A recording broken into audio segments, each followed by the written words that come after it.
இது ஒரு உண்மை சம்பவத்தை அடிப்படையாக கொண்ட குடும்பக் கதை.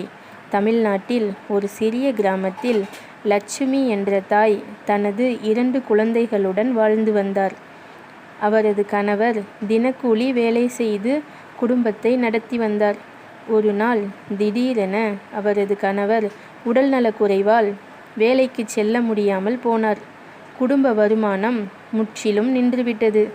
வீட்டில் சாப்பிட உணவு கூட இல்லாத நிலை ஏற்பட்டது. ஆனால் லட்சுமி மனம் தளரவில்லை. அதிகாலை 4 மணிக்கே எழுந்து இட்லி மாவு அரைத்து இட்லி செய்து விற்பனை செய்ய ஆரம்பித்தார். மழை வெயில் என்று பாராமல் தினமும் உழைத்தார். குழந்தைகளின் படிப்பு பாதிக்கக்கூடாது என்பதற்காக அவர்களிடம் குடும்ப கஷ்டங்களை அதிகமாக காட்டவில்லை. பல நாட்களில் தானே சாப்பிடாமல் குழந்தைகளுக்கு உணவு கொடுத்தார். ஆண்டுகள் கடந்தன.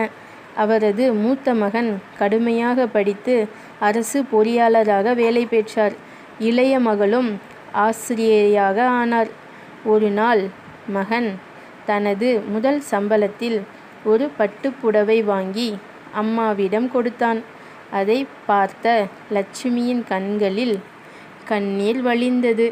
அம்மா, நீங்க பட்ட கஷ்டத்துக்கு இது ஒரு சிறிய பரிசுதான் என்று மகன் கூறினான்.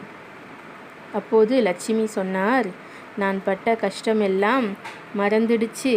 நீங்கள் இருவரும் நல்ல நிலைக்கு வந்ததே எனக்கு பெரிய சந்தோஷம். இன்று அந்த குடும்பம் நல்ல நிலையில் வாழ்கிறது. ஆனால் அந்த தாய் செய்த தியாகத்தை அவர்கள் ஒருபோதும் மறக்கவில்லை.